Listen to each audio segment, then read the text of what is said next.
Hakikat pahit. Ramai pasangan doa rezeki rumah tangga murah, tapi cara fikir mereka sendiri yang halau berkat. Pakcik pernah jumpa pasangan muda.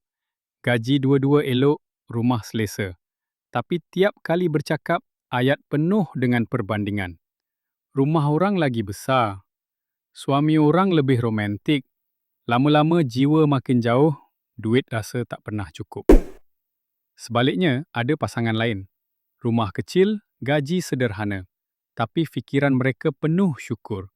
Isteri selalu kata cukup, suami selalu doa untuk keluarga. Hasilnya, hidup mereka tenang, anak-anak ceria, rezeki sentiasa cukup. Psikologi rezeki mudah. Bila kau isi fikiran dengan syukur, Allah tambah nikmat. Bila kau isi dengan rungutan, nikmat makin sempit. Allah berfirman dalam surah Ibrahim ayat 7.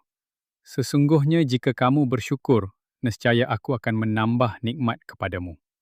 Kalau kau nak faham macam mana cara fikir boleh jadi kunci rezeki rumah tangga, baca buku Psikologi Rezeki. Link ada dalam bio.